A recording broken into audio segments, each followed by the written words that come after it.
Well, that's the right there. That's the cable, and you got right here is the lock. You can see there's a little clip on the top. You got to pop off with a screwdriver, and then there's a cable that goes to the arm on the top of the transmission. The best thing probably be to do is to take this power booster hose off there, because that gets in your way. So you can reach down there and get the thing off the top of the transmission. And it looks like after you do that, you just pull it through on the inside. I'll show you where that is. Okay, this is the new part. This is the, I got the other part all loose now.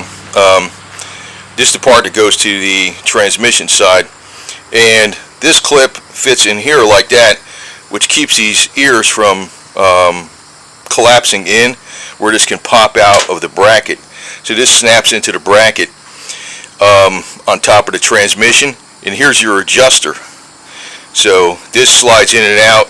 So when you put it in neutral on the console and you have it in neutral on the transmission, you just snap this in place, because the neutral is right smack in the middle of the the gear selector. So you got park, reverse, neutral, D, 1, 2, 3, right? This sits up, snaps up into the transmission like that.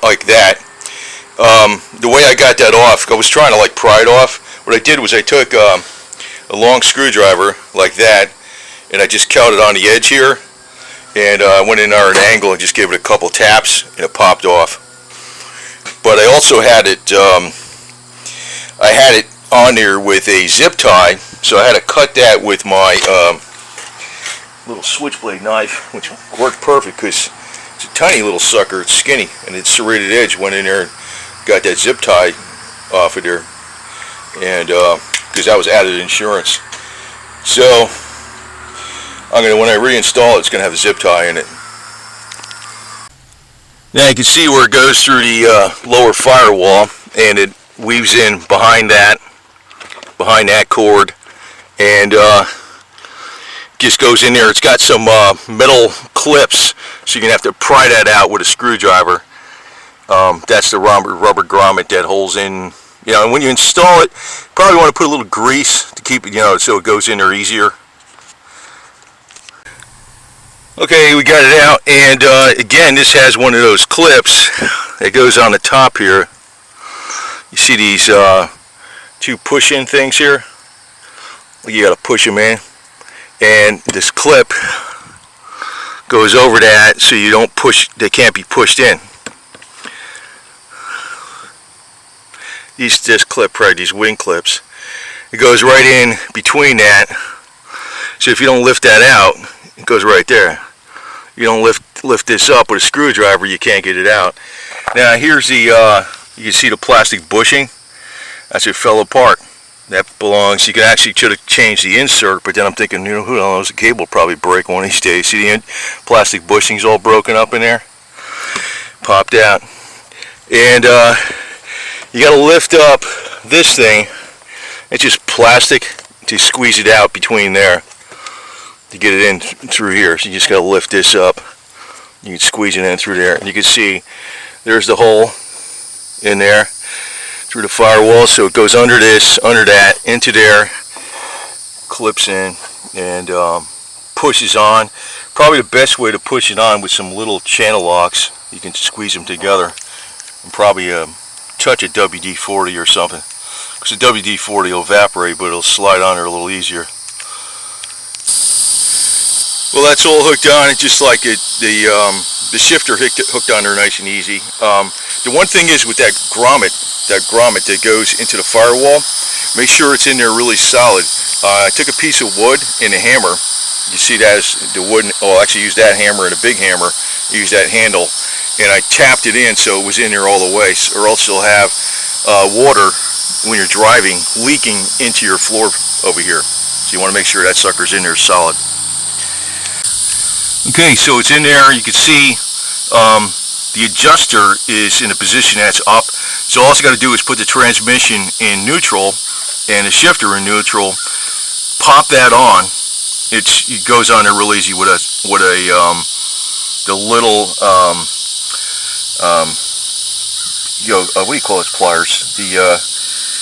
I'm slipping. I can't remember what the hell they call them right off the top of my head. It's like the type of pliers that I'll show you what the hell I'm talking about in a second. But that'll clamp them together very easily. And then of course you route it. Well, it only goes in one way.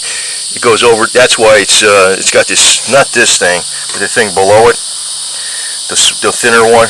That's because the exhaust system is coming by there, so that's why they got it covered with all that heat wrap stuff. You really can't go wrong putting this in. Probably, sometimes the cables do snap where the metal part goes into the cable. That's why I'm changing this, because I figured I can put a plastic washer on there again. But I'm also going to put the zip tie on this side when I install it to make sure it doesn't come off. I'm going to probably put the zip tie on the other side too, so it'll probably so even if the nylon thing falls apart, it'll I'll be able to use it for a while, be able to tell it's just getting loose. By the way, I must have had a rat in here, because there's a bunch of stuff in here that I had to pull out. Just let it sit for 2 weeks, right? And he chewed through this. This is the hood thing. So I'm going to fix this with, see, chewed it right there. I'm going to fix that with my Speedy stitcher wall. So, the pliers I was thinking of was the small channel locks, because the small channel locks, I'll show you what I mean. Yeah, you want to use the small channel locks because you see how they can come in nice and straight. Like pliers are usually not, regular pliers aren't like that. Or you can use a little C-clamp, or you can open them up a little more. So, if you're clamping it together, it'll be up there on the top. It'll be the bushing down here, and you have the transmission arm up there, so it's coming in nice and straight. And then once it snaps in there pretty easy. So channel locks, these little ones would fit in there pretty good. I already used them. So that's basically a wrap. I'm going to probably finish that up tomorrow, maybe tonight, I'm not sure.